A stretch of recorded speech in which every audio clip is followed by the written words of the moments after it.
Welcome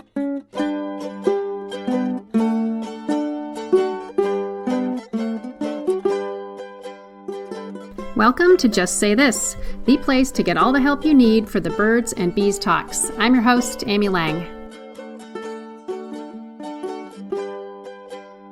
Just a quick reminder, this show is for grown-ups because I'll be swearing. There'll be lots of swears, and then I'll also be talking about grown-up sex.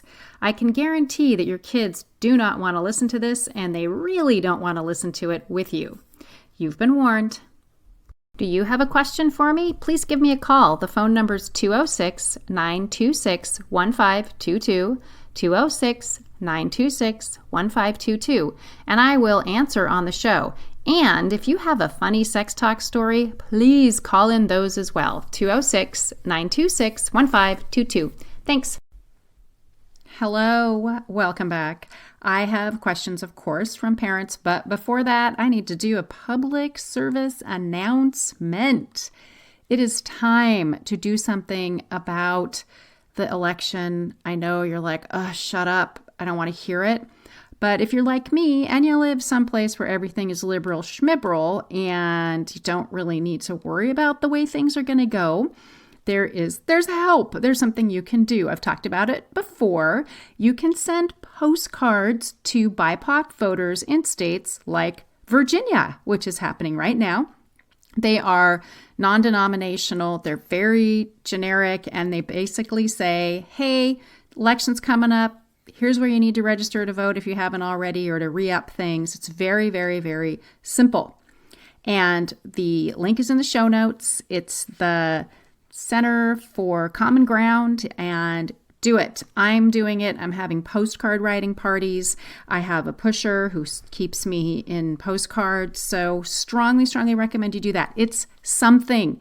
It's something. Giving money is good too, but it's something practical, and who knows, but who doesn't love to get mail, right? And it's handwritten.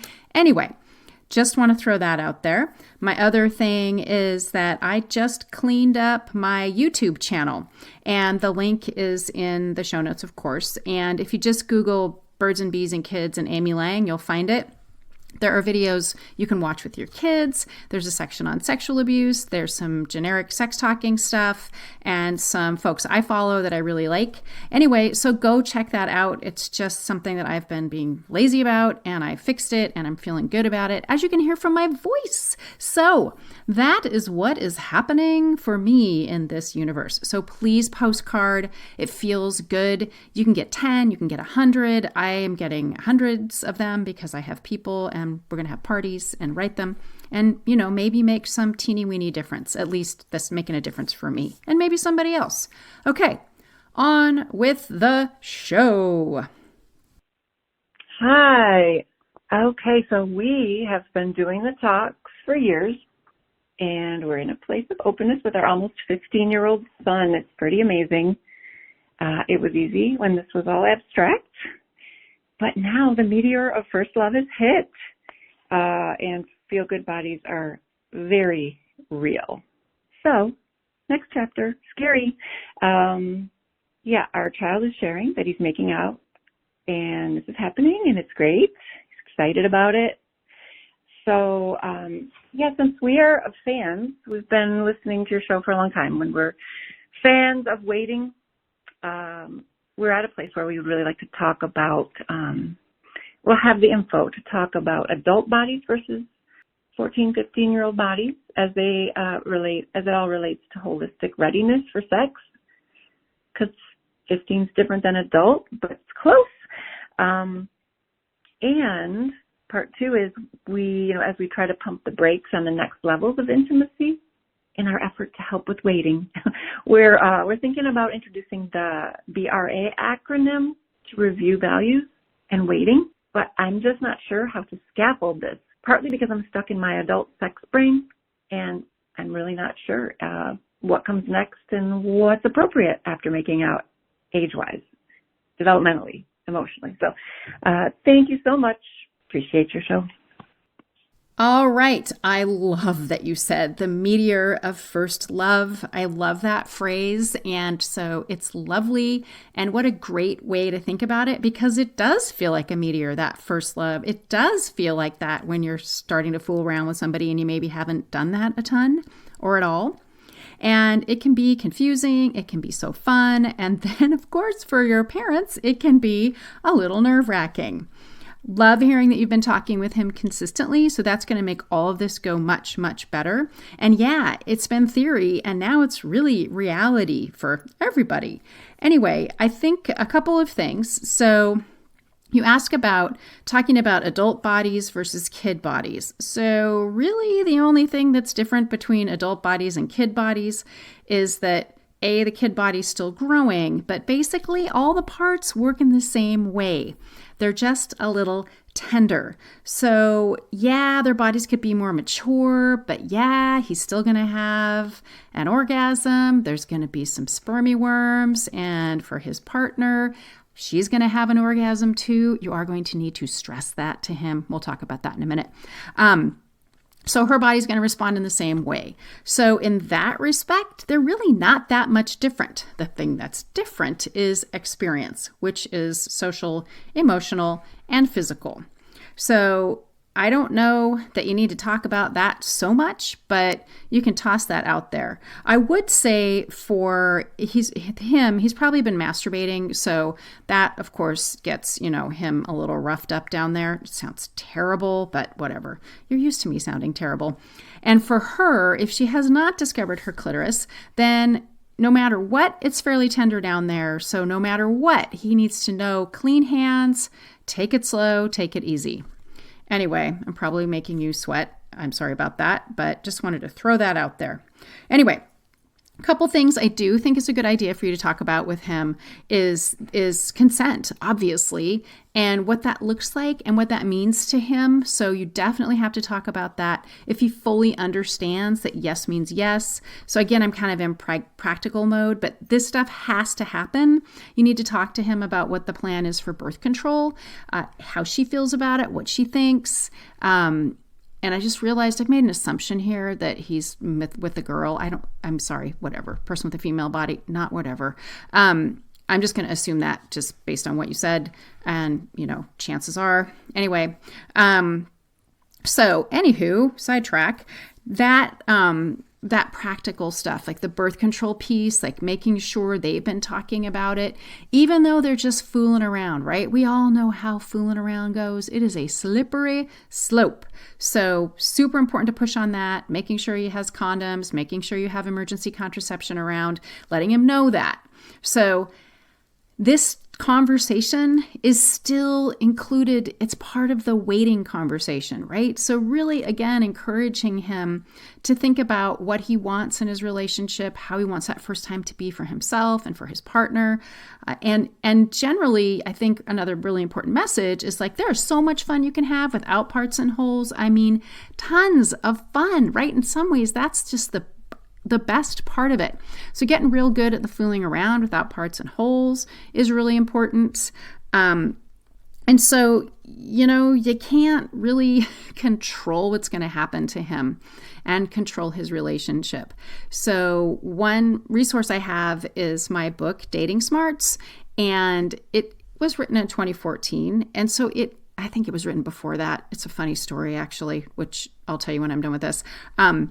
It's got the whole point of it is to help kids clarify their values about sex and relationships, what they want for themselves, what a healthy relationships looks like. So I would highly recommend you get it. Eventually I will rewrite it, but the core of it is really, really solid. And it will also help you talk with him. So I think that what you can say to him to get this sort of real life, moving from theory to reality conversation going is to say that, like, we've been good about making sure you're all full up on the kind of, how sex works and that kind of stuff. But really, it's now becoming reality for you. So we need to talk about this a little bit more. With teenagers, the focus really is on that social emotional stuff. Anyway, he's doing all the right things at 15. We just want him to wait because we don't want anybody involved in a pregnancy at that age, right? Okay. I hope that's helpful. You said something about VRA, and I don't know what that is, so I could have Googled, but I didn't because, maybe I'm lazy. But regardless, any kind of values clarification is super, super important because it helps them settle in to their decision making. It helps them have better conversations with their partners. All right, the story of dating smarts. On to more important things, which is me. Just kidding. So years and years ago, I won a Mom's Choice Award. And so very exciting. Got this award. Anyway, so that was really cool. So I get this award for my book, Birds and Bees and Your Kids, which is also really helpful in the sex talking. So really cool. And then this woman reaches out to me and she says, hey, loved your book. She was on the review committee. She said, hey, loved your book. Would you be willing to write a book for teenagers? And as we all know, that's not really my bailiwick, but I'm also flexible. So I said, sure. And so we have a contract. I'm going to get paid. She's going to promote it through her stuff.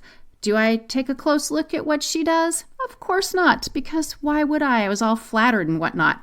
Anyway, so I get the first draft done and crickets. And so I reach out and I'm like, hey, what are you thinking? Where are we going with this? Crickets. And then I finally get an email back from her. She completely backs out of the whole project and says it's something, I can't even remember what she said. Well, it turns out she was a capital C Christian, and I'm like talking about all the ways to have sex, birth control, I am talking about waiting and all this stuff. So, and then I include, stuff about being queer, So she backed out on me. It cracked me up and taught me a lesson. Anyway, that's the story of dating smarts. So go get it if you want. Good for you, good for your kids. All right, from the mailbag. Our 12-year-old son has started looking at videos on the internet related to breast spanking and punishment. We want a baseline on how normal this is and potential ways of discussing it with him. Okay, I did not Google breast spanking. I'm just using my imagination. I would not Google breast spanking if I were you, unless you're interested in that, which doesn't sound good to me. Okay, obviously, he's looking at porn at 12. Completely normal for him to see porn. My guess is, based on what he's watching, that he has rabbit-holed into we'll just call it a specialty. So absolutely you need to talk with him about this. The baseline is sure porn watching. The not good is the violence and misogyny and potential abuse that he's witnessing. Not good, not safe, not baseline, and can potentially fuck him up because he's 12 and we don't want that being where he's getting his rocks off. So that's the bad news. The good news is that talking with him will help. You do need to do some research and figure out how long he's been watching, what other kinds of videos he's seen, and you need to also make sure that he's not communicating with anybody back channeling through video games about this stuff, because it could be that someone shared a link with him and now he's kind of trapped in this cycle. My pal Joe Langford has a new book coming out probably in the next year about how to help young men, basically young people, get off porn. Ha! So funny. And I've been reading it because, of course I have. Anyway, so I think that the most important thing for him and for you to know is that this absolutely can be considered sexually abusive. There are links in the show notes where you can get some help. And you have to shut him down on the internet. With something like this, I would say, really knock it down to nothing. If he's got a phone, I would consider taking it away because maybe not take it away. Oh, you know how I feel. I'm not even going to say that. Really shutting it down, monitoring everything, and getting him some therapy. Sometimes people think, oh, it's just the porn. It's not a big deal. But this kind of thing, you can't have him thinking that this is healthy, typical, I'm going to say normal sex, especially for a beginner. So if you can just imagine that this is what you've been exposed to, you've been jerking off to this, you've been watching it, this is what's got you sexually stimulated, and then you are with your first partner, you have your meteor of the first love, and it's time to get busy, and that's what you've got in your head. It is not going to go well for anyone. some of the things that can happen are that they'll have erectile dysfunction and won't be able to get a boner with a real partner because they've been so overstimulated with this kind of stuff. So, not good, not baseline. And as always, if you have a child and they are on the internet in any way, please, for fucking God that I don't believe in sake, get Bark or Custodio and monitor it. They're gonna see it. It's gonna fuck them up. Potentially, not every kid, right? But just let's not risk that. So anyway, I'm bummed for him. I'm bummed for you. It just so sucks to find out that your child's been exposed to something that really, really isn't healthy, beyond the typical porn stuff. So anyway, if you're listening and you need more help, please reach out to me. You can email me at amy@birdsandbeesandkids.com. I'm happy to provide more help for you. And again, everybody, listen to me. I am not making shit up. Thank you. All right, I'll stop talking. Anyway, back to more fun stuff. The link to write the postcards, to get the postcards, is in the show notes. There is also a link to get help for your kid, to find therapists. There's also a link to my my old YouTube channel, and tons of other resources. So one last blah blah from me. If you are struggling with something and you'd like to talk to me directly, I do quickie consultations. They're half an hour. We get right to business. And so if you're interested in that, just send me an email or go to my website and you'll find it there, birdsandbeesandkids.com. All right. Thank you so much for listening.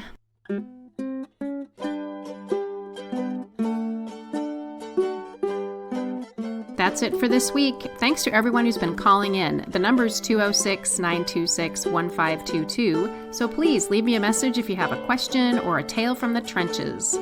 And thank you to Melanie Smith, my producer, and to Rolf, who wrote the Birds and Bees and Kids theme song.